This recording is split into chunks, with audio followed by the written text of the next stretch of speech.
Anybody that's heard me teaching for any, a decent amount of time should really, it should be evident to them that Michael teaches this concept of God first. Well, we know that.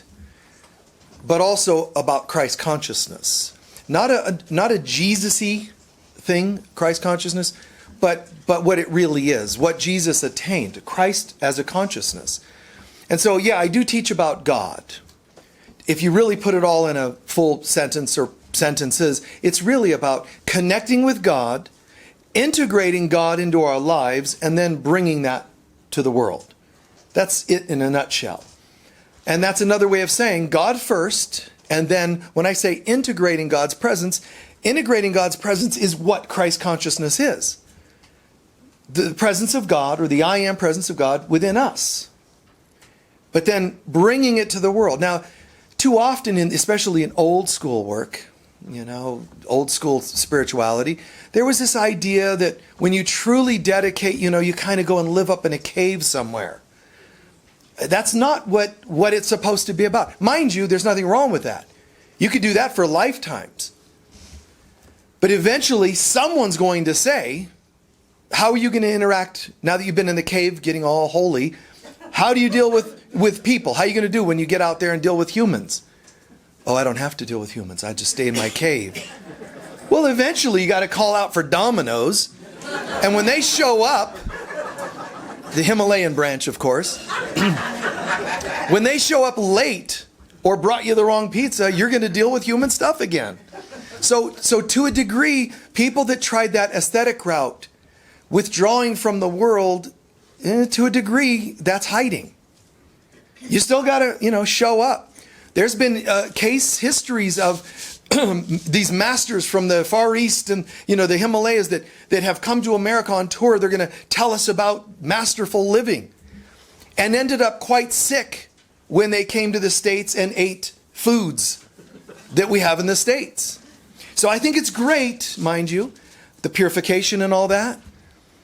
But at the same time, when they ate these other foods, if you're that holy, it shouldn't be destroying you. Forgive me for saying that, because I know some of you that's going to be irritating, but it's true. We're supposed to feel so alive, like the individual who, when Ram Dass was experimenting with LSD and brings that to a master, and says, check it out. We have ways in the States where you can become, clairvoyant in a minute rather than having to take a lifetime to develop those skills. And he's holding a handful of, acid drops, and he just took them all, the master. He just took them all. And, Ram Dass is like, no, wait. No, man, don't do that. And it didn't affect him at all. He's saying, what you're doing is still synthetic. It's still magic. It's still a game. You still don't get it. You try to do what I just did. Having these synthetic experiences doesn't mean you're holy. So, mind you, love and respect to those masters who reach a certain state of living. But then, when people still irritate you, how masterful are you? And we all get irritated. This is life on earth. What do you do about it? And your immunity should be really high. Immunity on all levels. I'm talking about even patience with people should be high. So there's talking the life, and then there's living the life. And, there are people that can only eat garbage, literally living on the streets. How can they be less holy just because they're not able to eat these perfect, refined foods from the, spring waters in the Himalayas or whatever? We've tried all kinds of ways to be holy, and they too often don't work. Some of them take so much of your time, it's not really efficient. That's one reason why Buddha was saying, the previous teachings that we followed, he's saying in their area, the Far East, he's saying it was the Hindu system. And it's wonderful, mind you. Great, all kinds of great things about it. But Buddha's saying, but they still tell you it's going to take you hundreds or even thousands of lifetimes to become holy. And he says, I believe you can do it in one lifetime. See, that rocks the world of people that are invested. Oh, no. It takes forever. So the Hindu are waiting for their, 1,000th lifetime? Because if your affirmation is still, it takes 1,000 more, today never arrives. It's always later. The Jews are waiting for the Messiah, but they're always waiting. He's not allowed to actually arrive. The Christians are still waiting for the second coming. Because eventually he will win. Well, eventually. So now we have eventually. Let's all get our calendars right. Eventually. Then now never shows up. So Buddha's saying in one lifetime.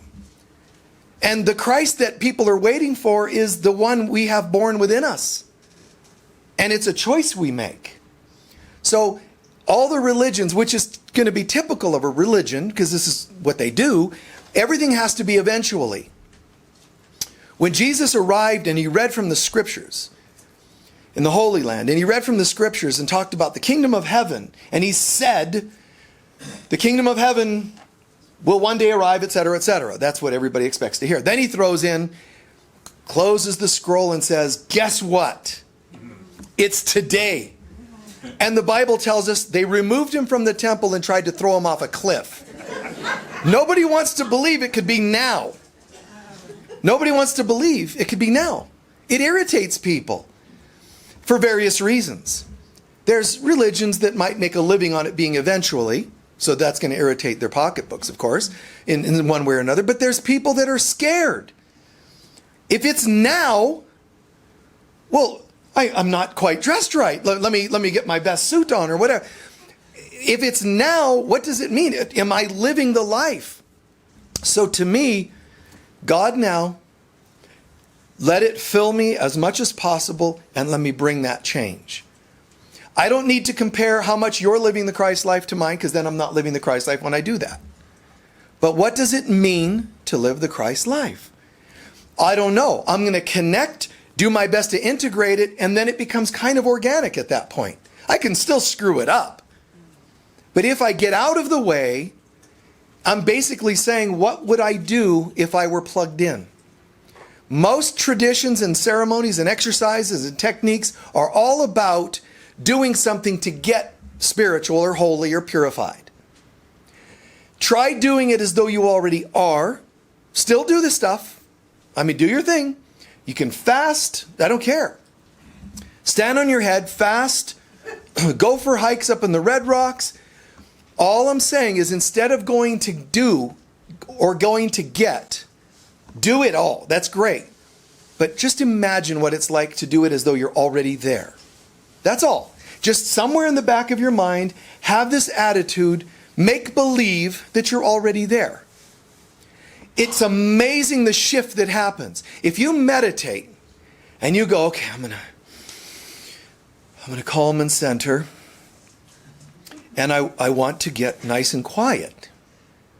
Okay, but oh shoot, I gotta think. I'm thinking about the kids. Okay, wait, quiet, and then oh, you know what I'm gonna have for dinner? No, wait, shh, quiet. You can do that. It's okay, but that's an exercise. It's a discipline. Quiet the mind. Quiet the mind. Quiet the mind. But then there's another technique. What if I were quiet? What would that be like? And do that. Go into it as though you are quiet instead of trying to get quiet.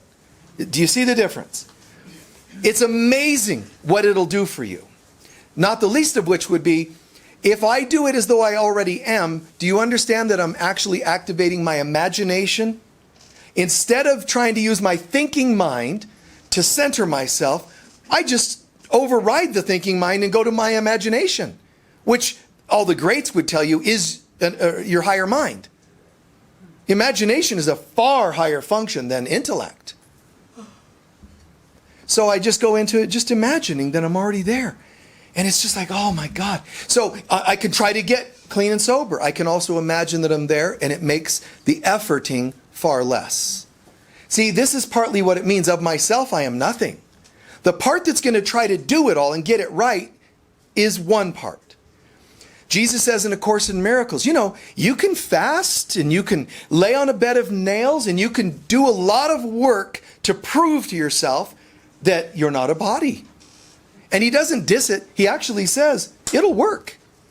It'll just take you a long time and it's fairly painful. Have you tried laying on a bed of nails to prove that you're not a human?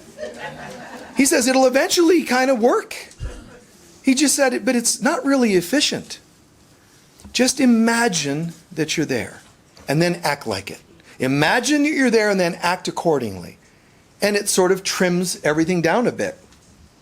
You've all heard probably I think I used a quote of this quote. I quoted this from Descartes, I think, therefore I am. And then Pascal changes it. And it's like, I love, therefore I am. He's bringing like the philosopher's version. Descartes, I think, therefore I am. Really brilliant person, too. I think, therefore I am.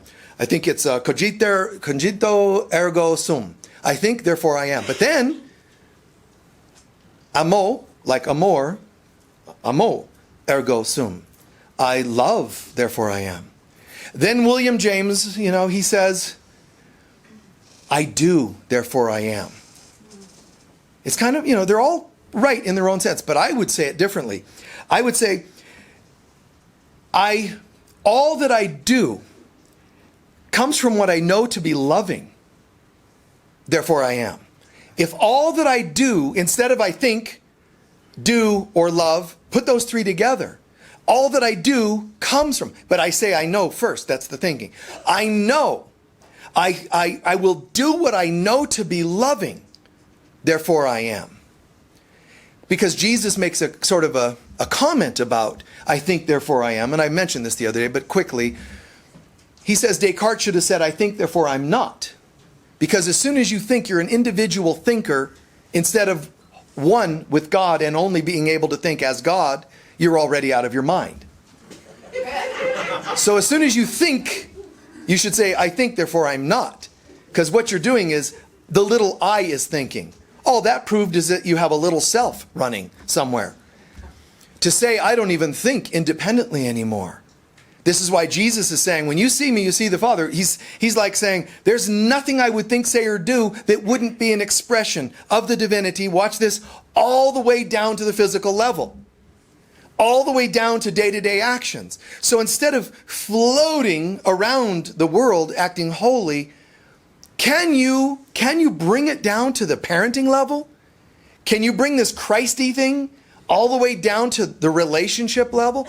Most people can't. Most people don't even try. Because it seems impossible.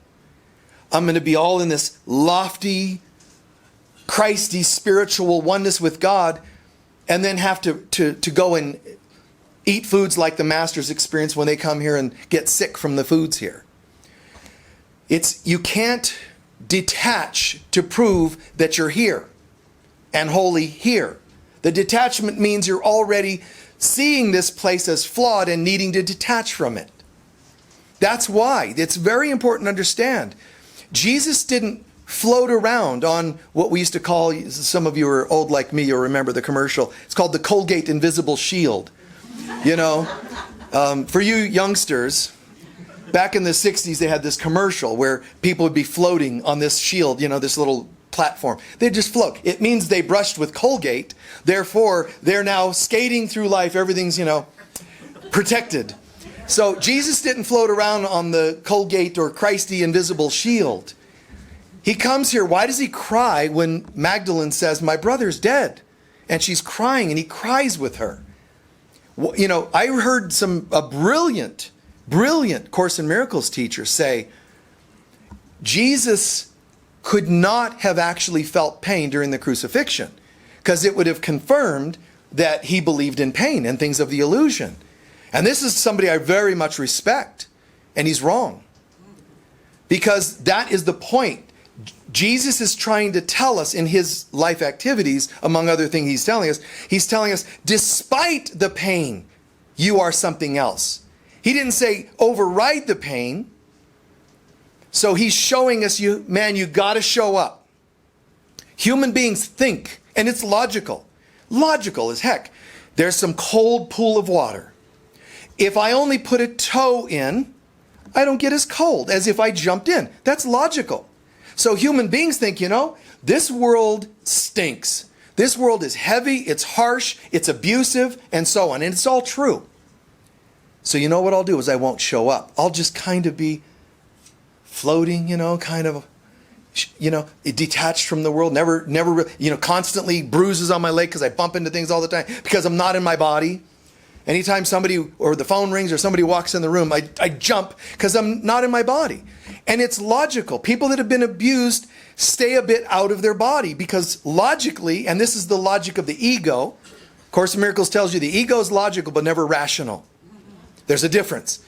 It has this logical progression. Wait, if we don't show up, we can't get as hurt. And it makes total sense.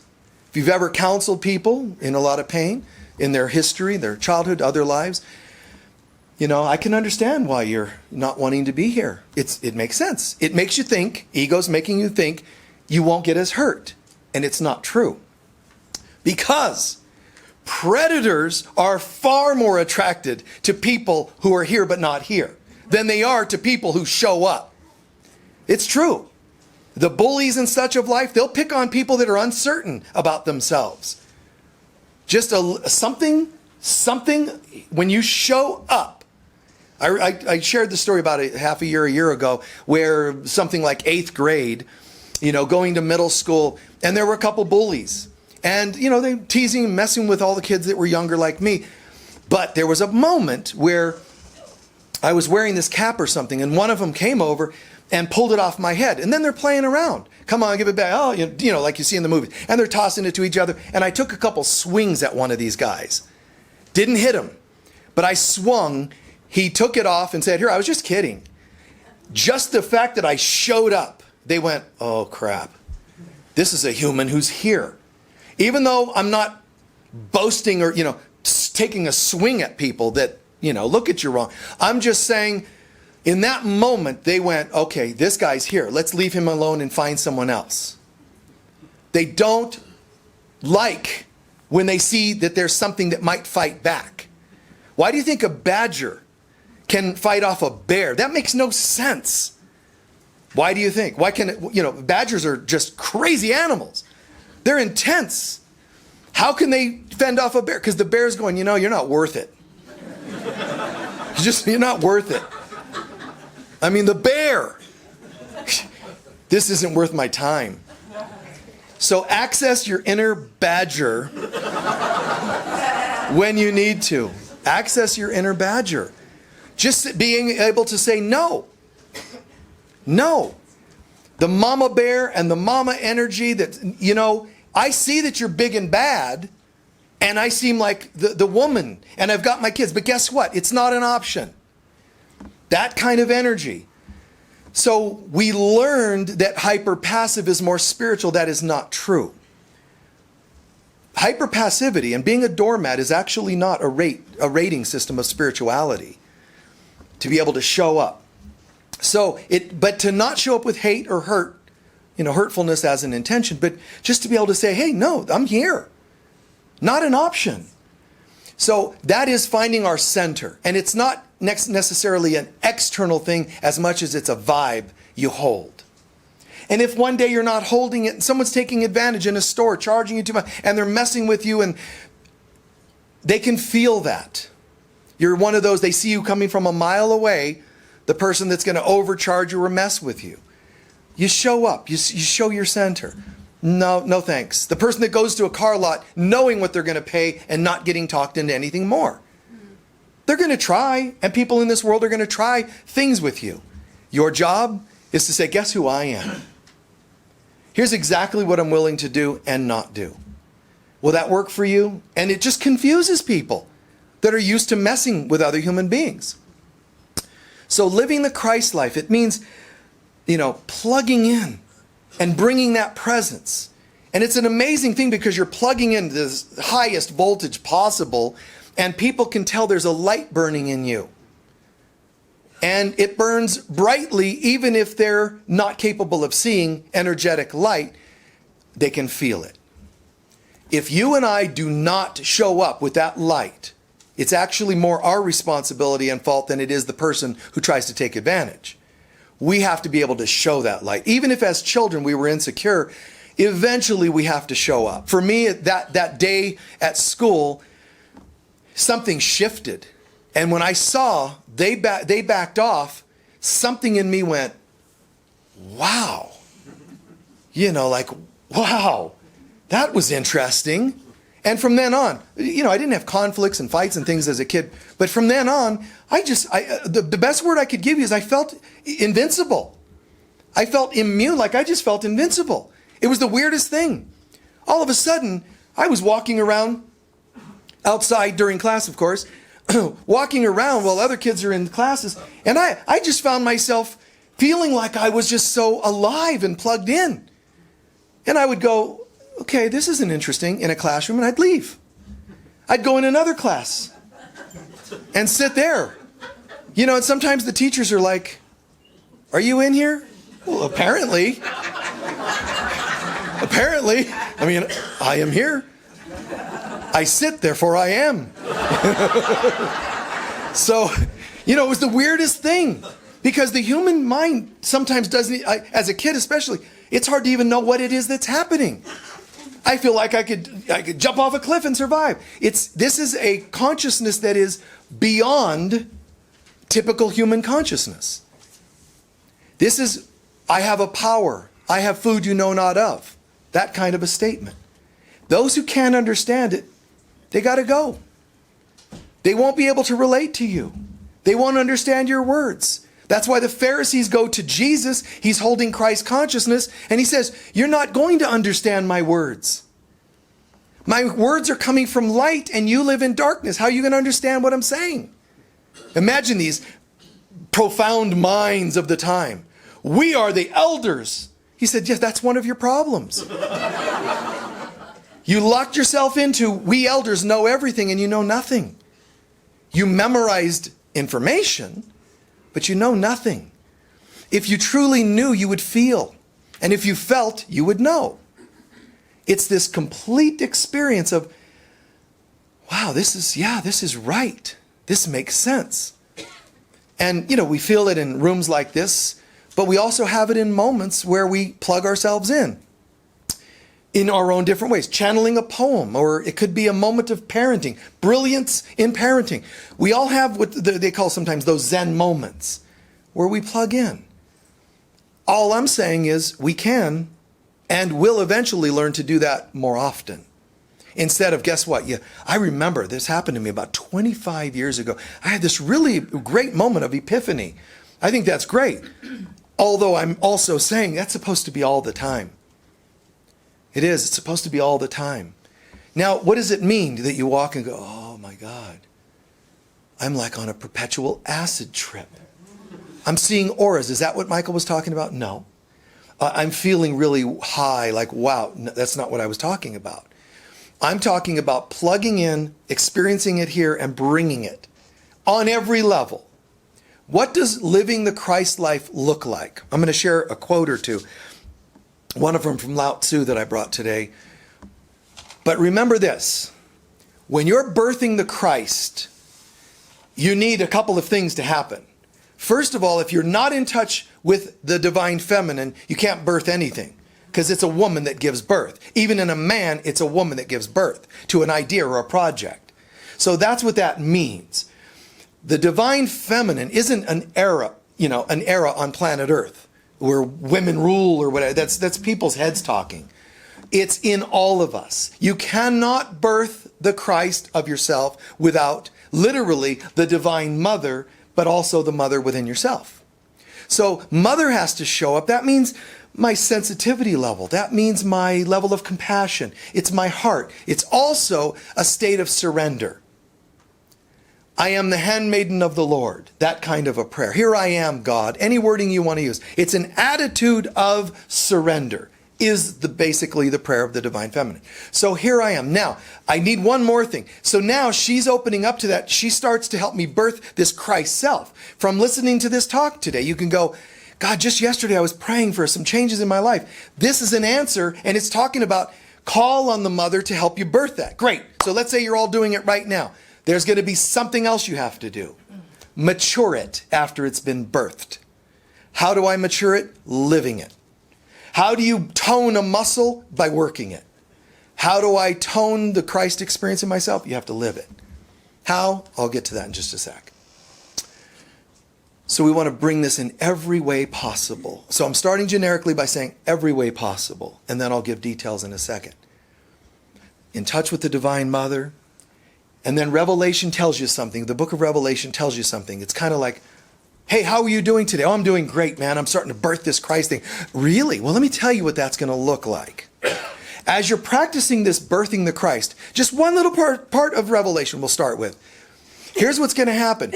John, who's birthing the Christ in the book of Revelation, he's describing the Christ being born in him. He says, and then I saw a woman, pregnant, ready to give birth. And I noticed this terrible dragon came and waited for the birth so it could devour her child. What do you think that's talking about? You see? You're trying to birth something new. The dragon is waiting to devour your Christ child. The ego. Yes, it'll take the form of nagging relatives, rude partners or former partners, but also your own head. I don't deserve, I don't know if I can do this. It's just any voice of doubt that comes through anybody. And, but all the way to a practical level. I mean, you might have relatives that are fundamental Christians, or they might be some other belief system, or a complete atheist, whatever, saying to you, oh, come on. What's this book you're reading about Christ consciousness? I'm watching this lecture with you on Christ consciousness. Give me a break. What's that? Even a Christian, what's that? What are you talking about? It's all Jesus. Jesus is telling us too. It's this, you got to put on the mind of Christ, one apostle says. You have to wear that consciousness of Christ. And they're acting like, oh, no, only Jesus. So they're not really even listening to their own advice. You and I have to say, to those voices, move aside. It's not easy. I mean, I was doing this as a kid, and it was not easy.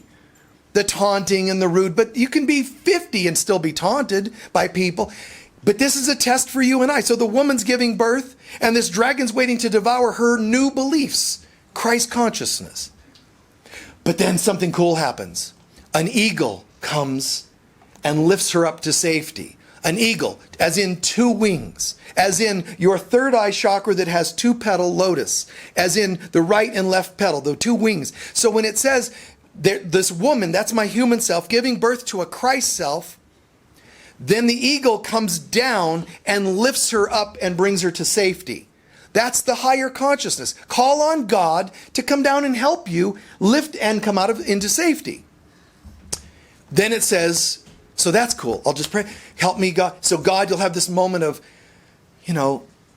anxiety with people bugging you about your new beliefs. And then you do some prayer and you might feel, wow, I feel peaceful.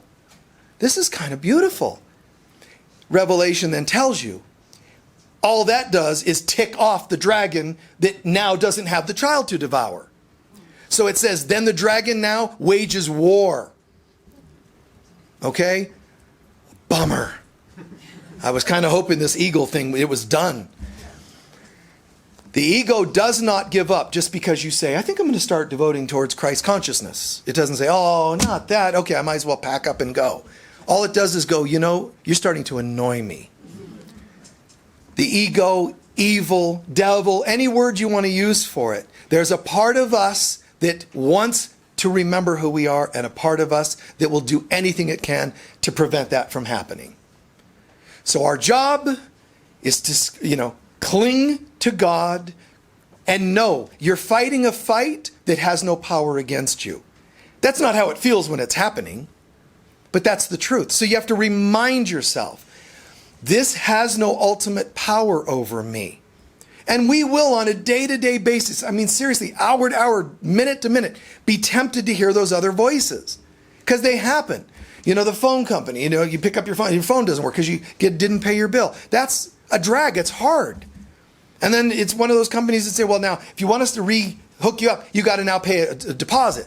Well, if I had money to do that, I would have paid the phone bill.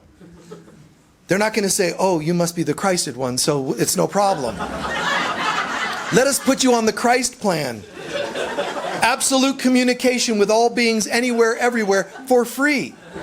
They don't do that. So it doesn't work that way, but I have to say, and please remember this, you're going to go through your version of trials and tribulations opening up to the Christ. Christ then also tells you, you're going to be persecuted for my name's sake, but hang in there. But here's the key. all the stuff that's happening, that doesn't sound like a great sales pitch. Good, I'm going to get on this Christ consciousness plan knowing that my life then goes to hell in a handbasket. No, no, no. The truth is, this stuff will happen because you and I believe in it. It's not because it, like it's a powerful thing, has to happen like it's a fate. We're actually, when we get in this center and live this life, stuff still comes up. Our job is to hold center so we basically then dissipate it. Just like a dream fades over the day. If I had a nightmare last night, the energy of that fades over time. How long do you want it to take? Well, you could obsess on a bad dream for weeks. But here's something that happened just a few days ago. I was shown this really weird vision, but very, very, very visceral and very vivid.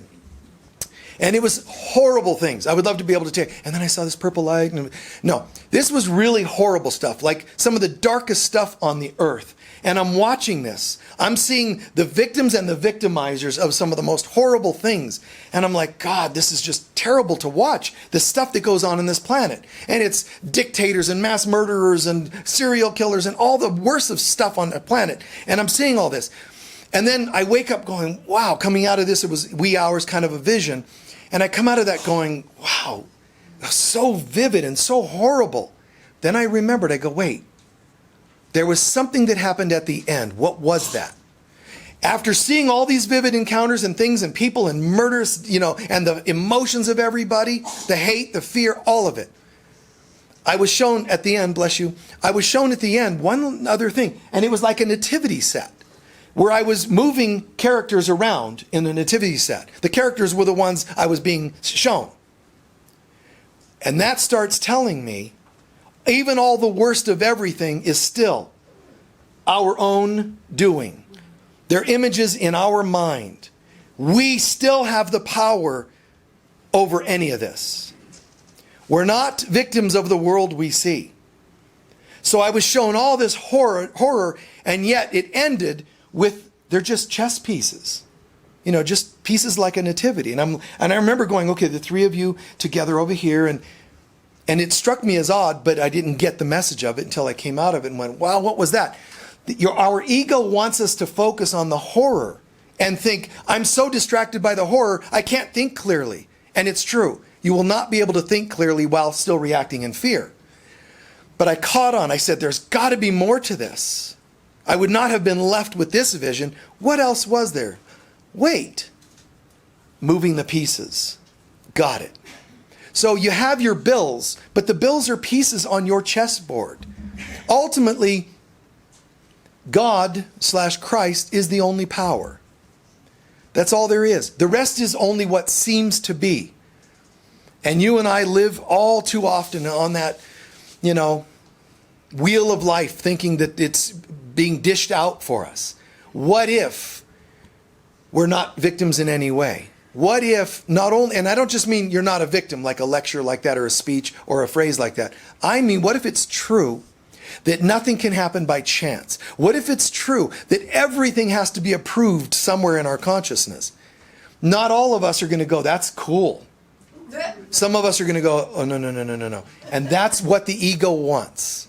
It'll use frightening images of war and rape and so forth to make us go, we have nothing to do with those creations. Then who did? That was God? No. Well, no, but it was other people. There is no other. If you want to wake up to God or Christ consciousness, you can't actually do it while you're still talking about others. They're creepy parts of myself. That's all. They're just creepy parts of myself. And those creepy parts are to be healed. They're showing me lessons. Sure, I might not have been the one that acted it out. Maybe you did the deed. But we're all in this together. You see? We're all in there. We're all scared. We're all feeling like we're living in a world alone and without direct guidance. And so living in fear. But here's what happens. When you live in fear, fearful things happen. Because you don't have the higher mind activated. You can't be afraid and in a state of love at the same time. They are mutually exclusive states of mind. So we need a moment to breathe and come back to something higher. And this concept of living the Christ life, it's not abstract. It's to be able to say, I don't have to figure out what it looks like. All I need to do is call upon the memory of God that does already know and let it guide me. Use my imagination and say, God, what would you have me do? What would you have me do? What would you have me think? And then again, our mind starts corrupting that, going, okay, so that means I'm only going to wear white, and I'll talk always like with a whisper. No, you're actually using projections from movies. You know, what makes you think that, Jesus spoke up. He did. I mean, he ticked off a lot of people. He had that knock it off attitude sometimes. He's telling apostles, knock it off. Get behind me, Satan. Like, what a weird way to talk to friends. You try it, though. It's fun. So, he's able to say, but he's not actually hating or projecting it onto them. He's aware of what's going on. He's thinking of it, this is a we. And there's a part of us that is inappropriate. Knock it off. He might say it to you, but he knows. He's talking to all of us, including himself. He's talking the divine, like Krishna talking to the human Arjuna. So it's okay, as long as you know what you're doing. You can say, knock it off to someone who's being rude. Inside, knowing, I'm only speaking up because that's the only way you'll hear me. You're setting boundaries on people, your own parents for that matter. You might have to go, hey, Mom, listen, we get in a lot of fights on the phone. But I actually want to have nice conversations with you. So if you'd like to meet me at that place where we can have good conversations, here's what I'd like to do. I'm going to start just keeping our conversations to 10 minutes. Because 20, they seem to go south. 10 minutes. If it goes well, I'll go to 12 and 14 and 15 minutes. Oops, 50. Let me back it up to 12 again. And Mom, if at any time I say, Mom, listen, we're starting to have an argument. I don't really want to have conflict, because I love you. So I'm going to just take some space here. And she's bye, click. She calls back, oh, you're still yelling, click. That's boundaries. Now, if you do it because you're better than them, you're missing something. If you do it because you recognize, I would actually like us to be in a better state of being, then you got it right. Making sense? Now, remember that living the Christ life, it's becoming our divine self. So don't let the term Christ get you. Call it the I am presence. But I'm choosing to live my divinity. What's that going to look like? Well, first, remember, before you resurrect into new consciousness, you have to be crucified. Oh, that again. And the woman travailing in a birth, and then this thing comes to devour her child, and all these creepy stories. It doesn't have to be horrible. The only time a crucifixion of life is going to feel horrible, which is like a dark night of the soul, is when we're not aware of the things we need to say goodbye to, so they say goodbye to us. If we step in more and take responsibility, it makes the process far easier. It really does. Go with it. Go with it. It's easier to have a tooth pulled if you go with it instead of, no, I refuse to let you take it. It's easier if you just, it's far more effective to get a chiropractic adjustment if you just kind of, let them have, oh no, because they might, then why are you sitting there? If you're thinking they're going to kill you, don't go see them. It doesn't do you any good to go get a massage and stay tense. They might rub that muscle too much, and it might hurt me. Ask them to use a certain depth of massage. But what if, and what if, and what if, and that's not living. So we all have a way to go, okay, you know what? Let go, let God. I've said this many times, man. You go to a chiropractor, you let go. Let go. If you don't trust them, don't go. Let go in a relationship. If it's not a healthy one, don't be there. But don't be there and tense. So what's the worst thing that's going to happen? The chiropractor, he's going to break your neck. But at least you would have gone in a state of bliss. and surrender. I'm coming to see you, Lord. Hey, God, how you doing? Isn't that great? And God would say, I'm amazed you trusted so perfectly. You don't even have to incarnate anymore. We had 10 lifetimes waiting for you. You're done. Jokingly and yet seriously, that's what would happen. Trust. Let go. Intimately, let go. Body work, let go. All the things of life. Even if it's, I'm taking a painting class, but I'm inhibited. Just do something and let go. Because that's what takes us into our divinity. More than calibrating and manipulating and controlling how much we're going to do this and that. You'll get far more effect with the letting go attitude. So yes, we're going to go through life's crucifixions. But if you bemoan the crucifixion, and I mean, we go through them, many ones, a week long, month long, and sometimes years. Dark night of the soul. But you can't birth into the light at the end of the tunnel if you don't go through the dark tunnel. Instead, you found you're just lighting a match. Thinking, wow, this is my light. No, man, look, there's a brilliant light at the end, but you got to go through the dark night to get to it. Crucifixion doesn't mean you're being punished, or it's not just a fate of life trying to, out there to get you. The dark night or the challenges of life are because we believe in things having power over us. When you go through it, it's only so we learn that they don't have power that we thought they had. You see what I'm saying there? It's actually us setting up those lessons so that we can get through to a higher consciousness. So it's actually quite cool. So here I am. And I've got too much of this going on. Then start cutting things out. Clear out your desks. Throw stuff away.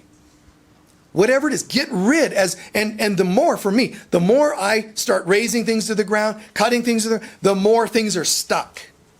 The proverbial Alexander the Great, one moment that the world goes, whoa, this guy, was the, he's special, because there's a moment where the Gordian knot, as it's called, nobody, no wise man, no master, no king was able to solve this riddle. How do you untie the Gordian knot? So he's looking at, because they said, you're calling yourself Alexander the Great. People call you Alexander. Go ahead and solve this mystery. This is a test for you. And he looks high and low and he's checking it out. And then he just goes, sword, boom, cuts it in half. There, now it's untied. And it's funny because nobody had thought of that. Nobody had thought of that. You'd have to think outside the box. That's when you and I access a part of us that's not our human self, it's our mastery. Come up with a way to do a song that nobody else thought to do, like the Beatles. Just let's do this. And everybody's like, what was that? Like the Sgt. Pepper stuff. Just changing everything. Have this unique ability to parent differently. Or to paint, even though you've never painted. You have to think outside the box you think you were given, called your human frame. No, I'm not going to buy this human frame thing. I'm going to just go into, I'm a divine being. So, to become the Christ, you have to die of the human self. That's why all these mystics talk about dying of the old self. One apostle says, I die daily. They're just talking, not the mortal type, not the fatalistic type. It means you and I can choose to let go of our limited beliefs. So don't make it all heavy and dramatic. Get that all it means is letting lay all the old belief systems.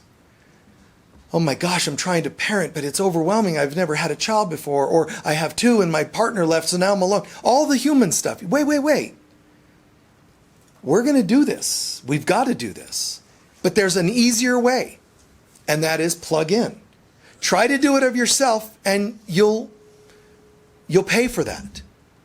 Because the more I do, the more effort, the more tired I get. So that's why it's so beautiful to call on the mother and say, I don't know. And when you say, I don't know, she says, guess what happened when you said that? You became me. Because the mother knows how to say, I'm constantly being filled. It's like the womb being filled with a child. I'm the mother, so I'm always filled with love and light and life and peace and joy. That's the divine mother. So be like me and say, help me. Surrender, become humble, and I'll give you everything. And that's how we begin to birth the Christ. But again, I said, birthing the Christ is only half. If we don't live it, it's a stillbirth. If we don't live it, it dies prematurely. And this world will try to pummel that self. And then the voices of others, the voices in our head. So the last part of what we're talking about today, we have to live the Christ life. How? Ask yourselves, what does that look like? If you say to me, birthing the Christ life means wearing only white, you're mistaken. If you say it means we have to only eat absolutely organic foods, no.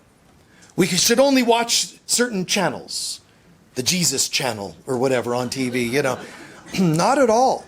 You can choose Christ consciousness, and you can dance around your house listening to Led Zeppelin or whatever. And it wouldn't matter, because what you're doing is, I'm plugging in. I'm bringing God to what I do. So Christ consciousness doesn't actually prevent you from doing things. It changes how you do them. That's all. I mean, we all go through that. I went through this. Okay, Christy, got to get this Christ. So no more this, no more this, no more. We go through that. That's like the inner mystic that thinks abstaining from everything. And it's forget it. Of myself, I can do nothing. So when I try to abstain from this and, I went through that. I mean, doing things a certain way and the Essene lifestyle of consciousness and simple foods and whatever. I've gone through all those things. I have actually not said this and shared this for a long time, but I got to share this one. Because you're going to be tempted. You have to abstain from everything. So did you guys know that I was celibate for like 15 years? Did you guys know that? But when I turned 16, I said, that's it. So, enough is enough. Kidding. So, you're going to be tempted to abstain. But when you do, you're actually already confirming something's bad. Why do you have to abstain from it if it's not being judged in some way? So the opposite, because some people did the opposite, some Gnostic groups, they did the opposite. They just went, we have to prove this world's an illusion. Some went and do nothing. Don't eat. Don't do anything. Others went, if it's nothing, let's do it all. And they had the Bacchanalian festivals, and everybody was doing each other and drinking and just totally stoned and just out of it. This was in Sedona. I couldn't resist that one. But they're all doing everything, and that too. I understand the intention. It makes total sense, like logically speaking. Okay, if it's an illusion, they're proving it doesn't matter. The opposite, I'm going to prove it doesn't matter. No, I don't want any of it. But they're both still trying to, what? Do something. They're off because they're trying to do and prove. So the ultimate would be to say, what if, instead of not doing anything, what if you plug in so that whatever you do is brought light? Not abstaining so you can stay holy. What if you're holy and then you do? Then you realize, oh my God.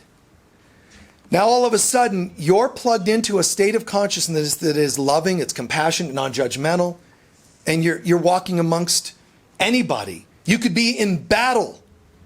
You could be in the military and in battle and still be choosing to hold a presence. Oh no, there's no spiritual presence in battle. Really? Are you the one that's going to make that decision and say all soldiers are unholy people? Be the one that brings the light. Well, you can't bring light to all. Really? Now you're affirming something in this world is too dark to be brought the presence of God. Do you really want to be that person affirming such a thing?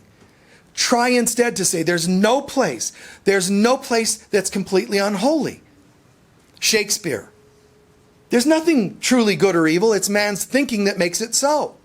So I want to make a difference. I mean, I did that in various ways in my life. Some ways that I would say were challenging, for sure. Some ways that I would say, almost every way, I think I succeeded at taking this light to different, places and groups. But it wasn't always easy to take the hit from people when I do it. you know, you're a spiritual leader. So, you know, if I chose, let's say, I did this once about 8 years ago here in Sedona. One of our people here was performing in a club or something in town, whatever, bar or something. They were performing. They asked me if I would go see them. So I chose to go see them.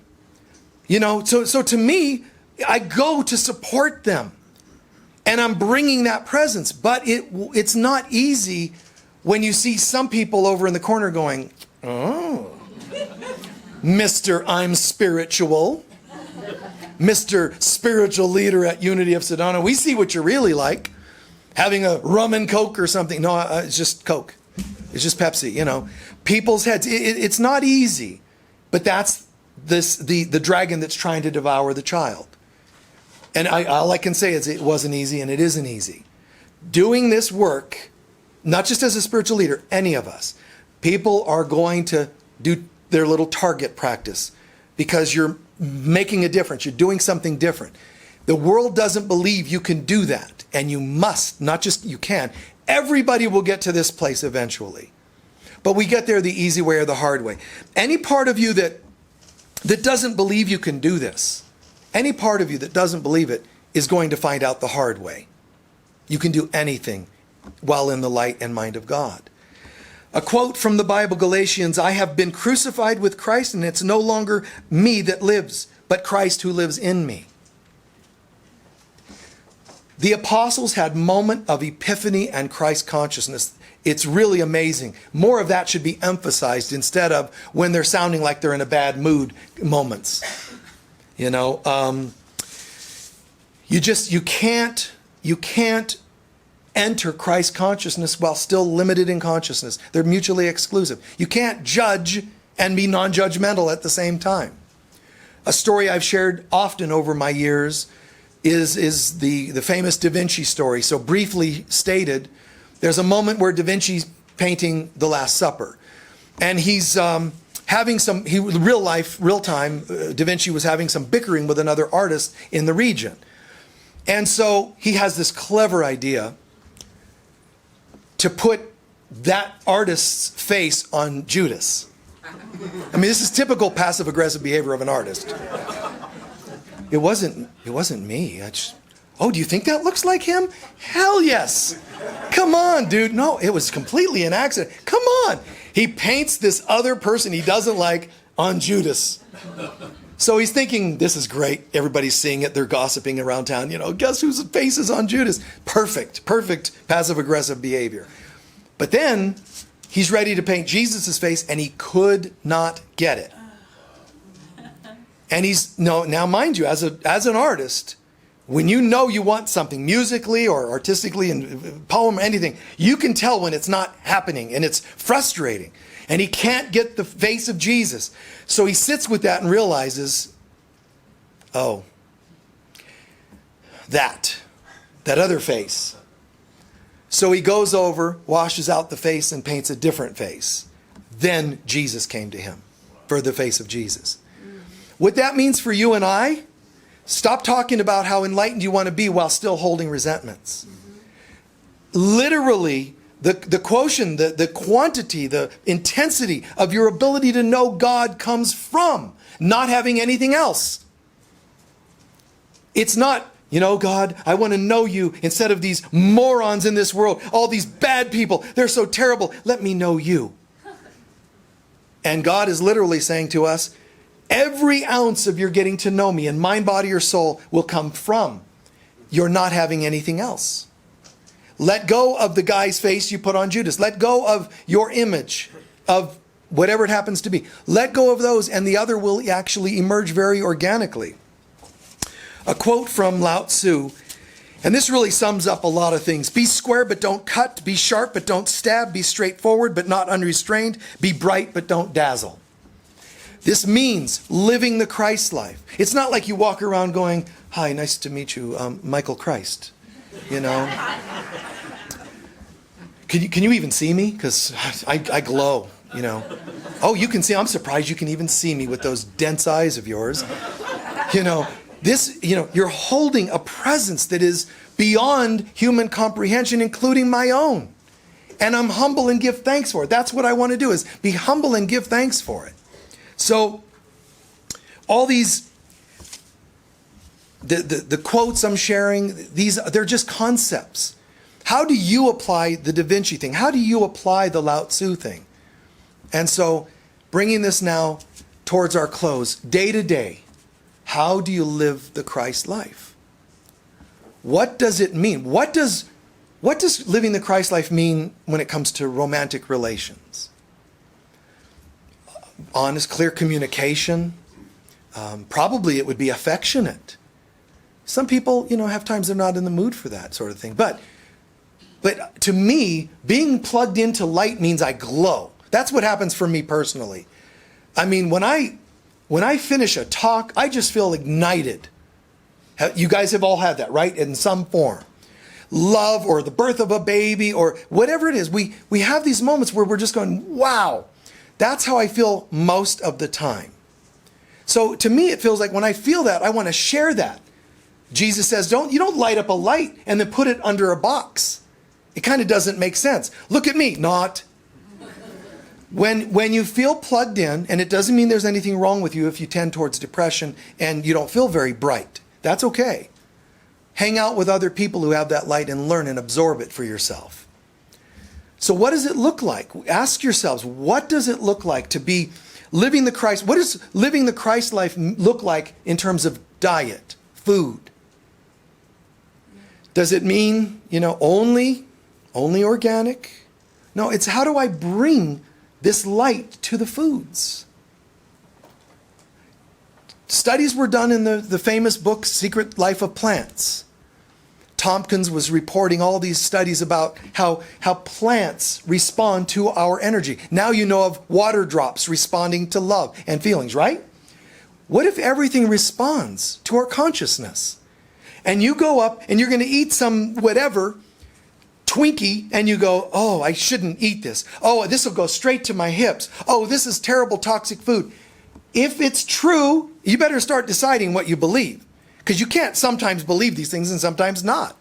If things, every cell, molecule, quantum particle responds to feeling, you're already saying this thing is destructive. I'm going to have 2 of them.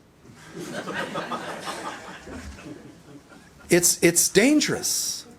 But if it's true, this law of consciousness, do you believe then? Now, if I told you sweet stories, guys, do you believe that when you're around children and you enter a state of love, the children get it and there's like this oneness and everybody goes, oh, I totally believe that. Do you totally believe it? Do you really? Oh, yes. Really? Then stay with me and let's test it. What if you've got a box of Twinkies? If particles respond to consciousness, do you not believe you can turn those things to light? Oh, no. Children, yes. Twinkies, no. See, that's messed up. You're a hypocrite. You either believe this or you don't. And guys, it's true. You can change anything through consciousness. You can eat garbage and not see it that way. I'm not saying you should go out of your way to eat garbage, but it's like, change the way I see it. What does Christ look like? It's not changing what I eat, it's how, the state of mind. Bring love to all things. You sit down and you start blessing your food because, there's horrible stuff in it. You just affirm there's horrible stuff in it that you have to protect yourself from. Oh, radiation within the, I'm going to chant until the radiation, I'm protected from the radiation. If it's that bad, don't eat it. Oh, but I'm hungry. You don't even have a body. You just think you do. You think you have a body and you think you have food that can make it sick. You're, delusional. But there's therapy for that. So try this. God be with me. I don't know. I still think I have a body. I still think I'm hungry. I'm still thinking that I'm not going to be happy until I eat. My happiness level is founded on food. I'm a God. God doesn't, I haven't had a salad today. I'm really having a bad God day. I'm part of God. How could this be? So help me to feel plugged in.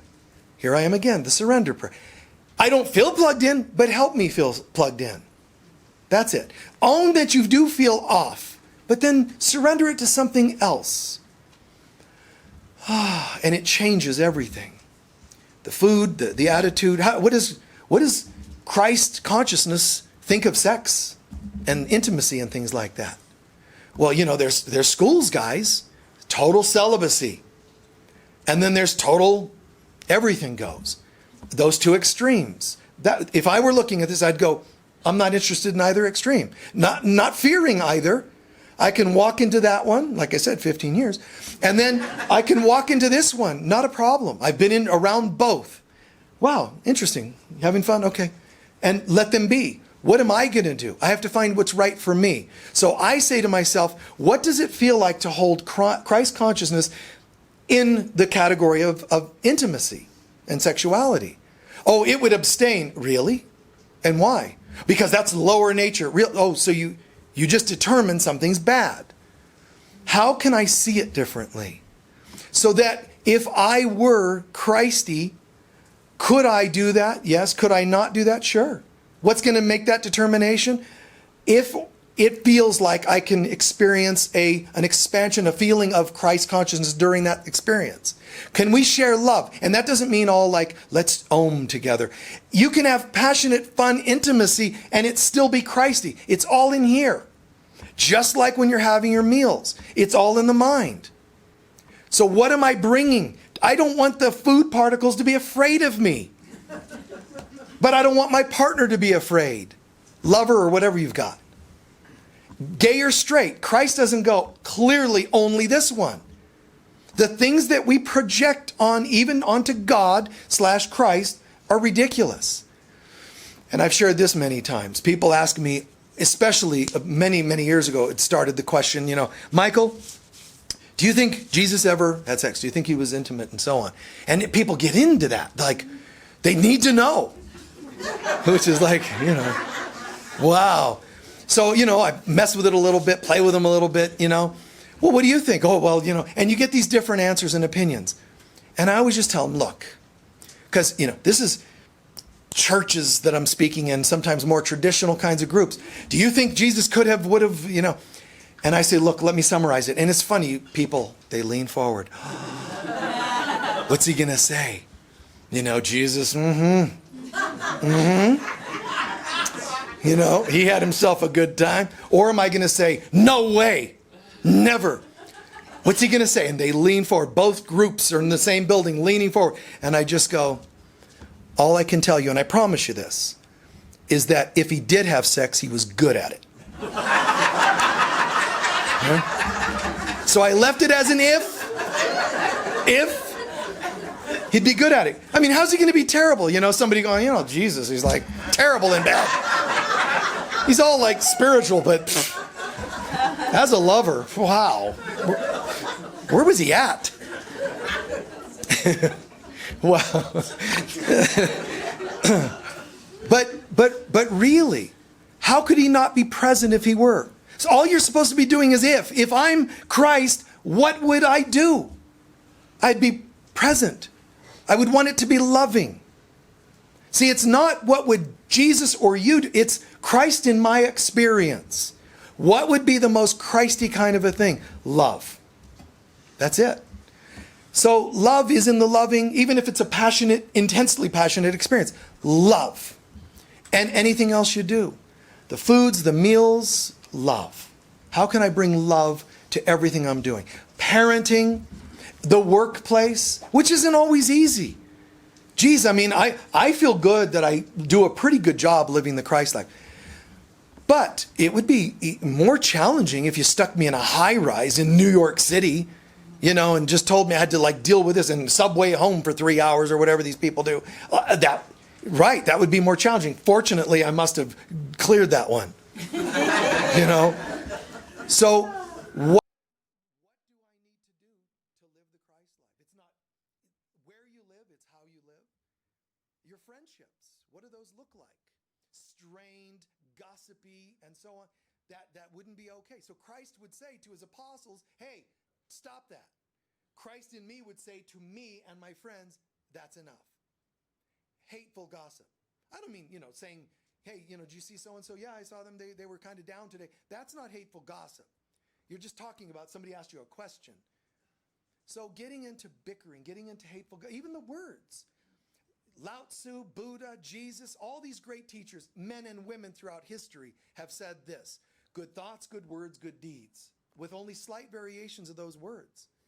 Good thoughts, good words. That means, that's me, in and out, me being any of us. Good thoughts, good words, good deeds. Christ thoughts, Christ words, Christ deeds. All the way down to, what does Christ teach you about healing? It's not your technique that makes you special, your consciousness. You don't compete with other healers, I'm better than other healers. Just show up. Show up. Bring holy presence. Healing arts, the day-to-day stuff of the world. Does Christ watch TV? Just like the sex, you'd be good at it. So what you do is, if you do watch TV, you're asking yourself, if something comes on that triggers, do my work. If something comes on about global crisis, how do I bring the light to that crisis? You don't sit there getting pummeled from everything on the tube. Oh, that has power over me. Oh, that has power over me. Ow! It's, how can I be a different presence? You can be on a business board. How do I bring this presence? So recognize, dealing with emotions. You don't say, I stuff emotions because I'm Christ. We don't have emotions. No. How do you do emotions? Cry if you need to cry, and then try to refill with light. Every tear that comes out, I'm replacing it with something new, a higher consciousness. Without judging the tear that came out, I bring something in. So, no more of the games, no more of the judgment. Living the Christ life. You can't just talk it, and you can't even have it birthed from the mother. If you don't live it, it's a stillbirth or whatever equivalent. And lastly, you and I have to midwife each other's Christ birth. That is to say, I have to be a good person. You're struggling, let me help you. Some people don't act like they want help. So you have to remember that there's a very clear and vivid experience for Mother Mary who's really depicting what it's like to be the Divine Mother embodied. And what she does is she hears angels. All the people are telling her, you're birthing the Christ. Your son is going to be the Christ, the Messiah, etc. So she's like, wow, as a person, as a woman, I get it. I've had visions. I've had, verification and support, synchronicities that tell me this is real. Nice. She's got it. The Christ is being birthed in her too now. But she still got tested. You're not going to complete the cycle till you're tested and pass your tests. Birthing it is still kind of theory. So when she sees Jesus crucified, she's going through a dark night. As a mother and as a divine feminine. I believed in this, and it's dying. What does the Christ do to watch loved ones die? Deflate, and you're going to feel that for a moment. She's crying. She's taking a big hit emotionally. But she still had to believe, even though he's dying, even though they've beat him up, my son, whom I love, I'm going to know that even though this is the way it looks, there's something missing I can't see. He is still the Christ. I don't know how. He's still the Christ. Doesn't look like the Christ right now. He's beat up and dead. But I'm still going to keep the faith that he's more than what he looks like. You and I, when we're birthing things in our lives, you're birthing a new relationship, or you're going through struggles in your partnership or with your kids, or your job, one of the ultimate tests as the divine, and Christ is one that's birthing the Christ, is to hold the immaculate image that thing is okay. Even if you lost your job, you're okay. Even if you lost your child, they're okay. She had to hold what's called an immaculate concept of Jesus, even though he died. You see what the wording I just used? She had to hold, you and I, has to hold an immaculate concept. Meaning, despite what I see, I'm going to hold a vision. You're still the Christ. By doing that, she attains Christ consciousness along with him. So you and I, you have this idea to write a book. You hold an immaculate concept of the book. You thought it was supposed to sell 1 million copies, and they're all on pallets in your garage. You have to hold that whatever that thing the book was really about can't be touched or destroyed. It's real and it's going. It's working in its own way. But I heard a voice and it said, write that book, it'll change your life. And it did. I thought it meant, yeah, well, that's because you're a human.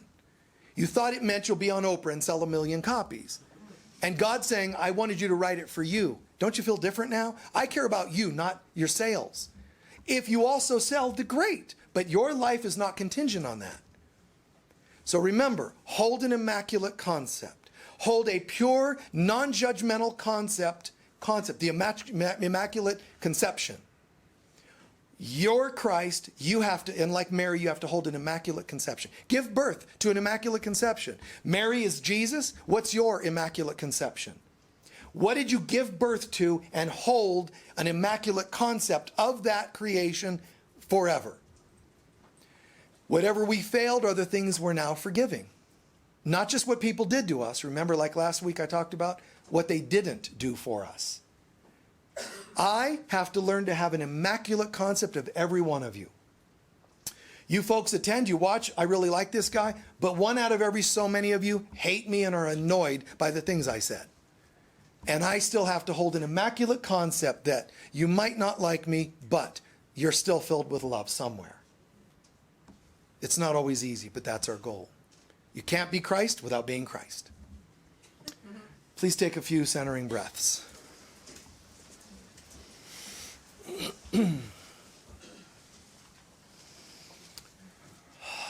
Breathe out the stuff of the body. Breathe out the tensions. Today, just a brief meditation.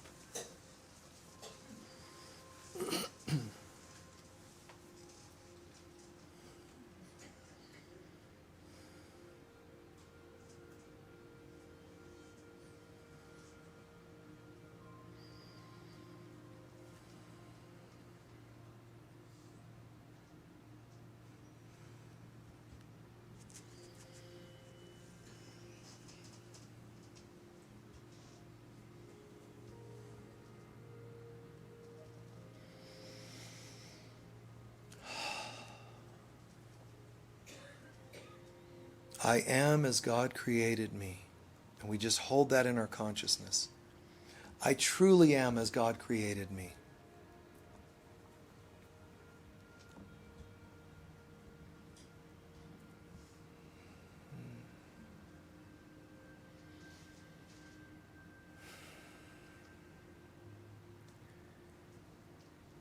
Really feel that, really know that to be true.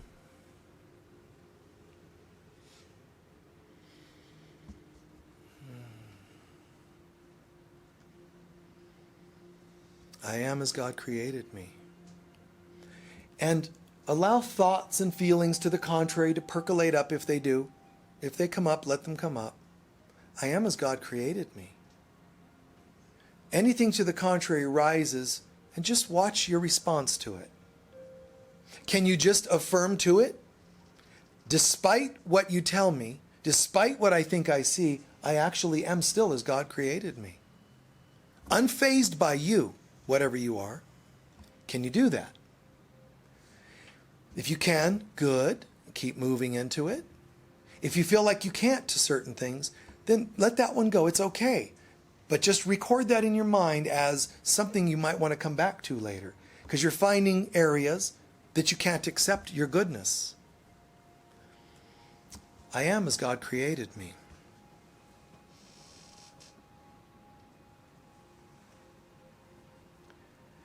This is my deservability. It doesn't come from what I do on the earth trying to be a better person on earthly standards. I'm a wonderful person because of what God created. And that's not even the me that thinks of who I am. It's a light deep inside that I want to come out and shine more and more. I no longer want a box, layers and masks over my God self. I am, and it fans that flame from a spark. I am as God created me.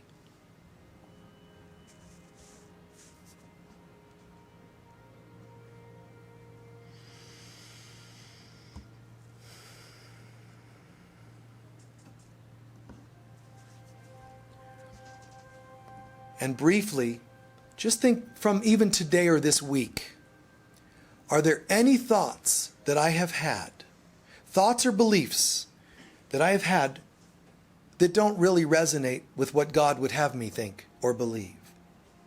This isn't like shaming it, making it sinful. It's more like, have I had thoughts that don't really sound like God thoughts and beliefs about myself or anyone else? Any limiting or judgmental thoughts or beliefs?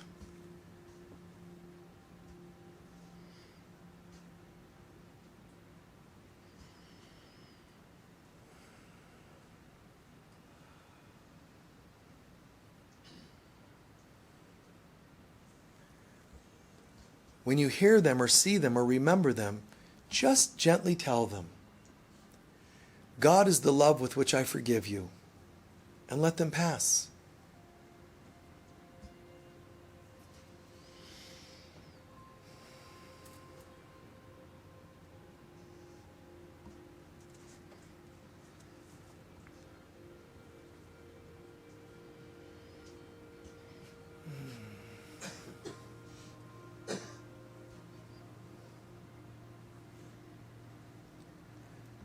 And to all things that would tempt you to believe that you're less than a holy, divine being, which is just about everything in our day-to-day lives, that's okay. Lots of stuff or a few things. Still, God is the love with which I forgive you. God's the power with which I forgive you. God is the mind with which I forgive you. God is. You reflect that which I am not.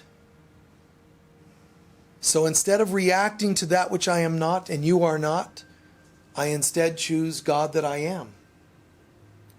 And that light shines so perfectly, it can penetrate even the items that we try to hide under rocks.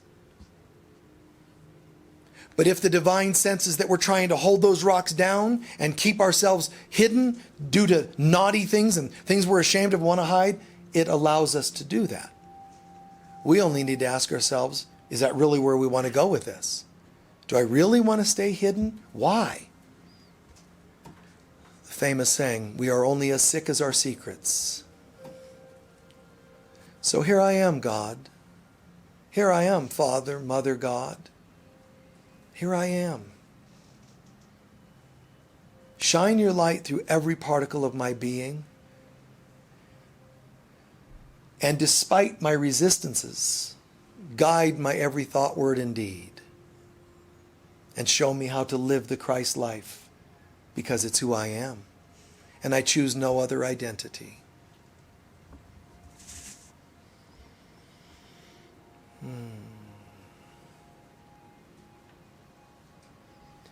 Softly and lightly, we'll do a tone. But let's imagine, what does it feel like? What does it feel like to be in the Christ frequency? Imagine it, and it's so. What does it feel like to be in the Christ frequency? What does it feel like in all aspects of my body? If all my cells were activated in pure light right now, which they can be, by our choosing to accept this, the light of the Mother shines upon us, starts activating us, and the cells of my body start to vibrate higher and higher in frequency. They're starting to vibrate.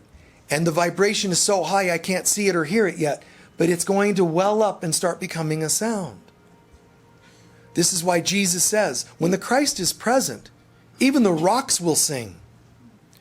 Even the most stubborn parts of myself start to sing and resonate. Hear that sound, feel that sound, and just as a humming and gentle, take a deep breath in. What sound does it make?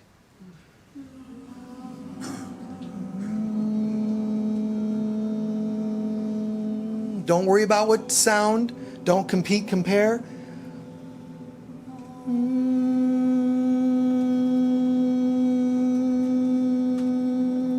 Good, just keep going.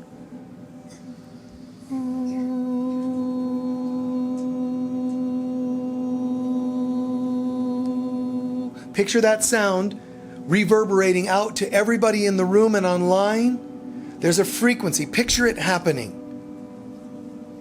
A chant, a toning that's awakening everyone. Open your mouth slightly, a little more sound.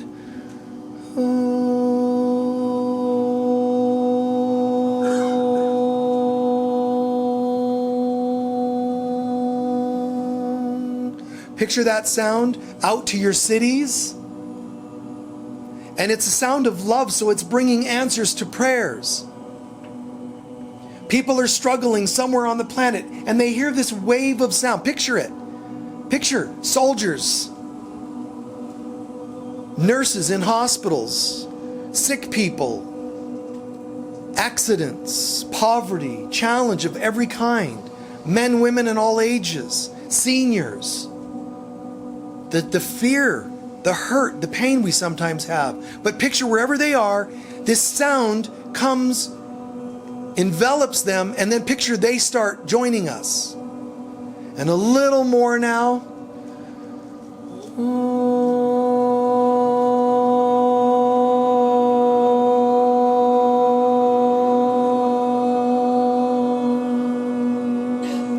Every critter, every tree, everything. And everything that it reaches starts getting excited about singing with us.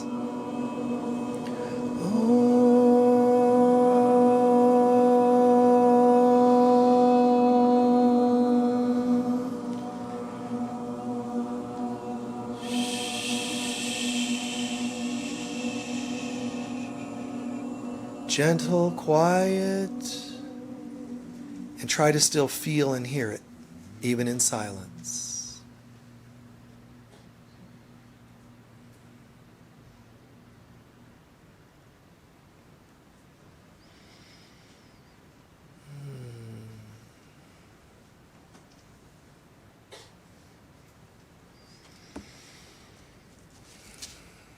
Beautiful. Gently come back into your bodies, gently. And remember, don't leave that feeling, that meditation, that experience. Bring it with you, integrate it into your cells. Set a goal. I'm going to get out of this room without losing this. I will reach those doors. And then I'll reach the end of the property. And I'll reach to the supermarket. Take it with you as far as you can take it through the day. The good news is, if ever it feels like it's disconnected, it's impossible. I only lost sight of it. So come back and plug in again. Okay? Wherever you go, God is. All right, thank you.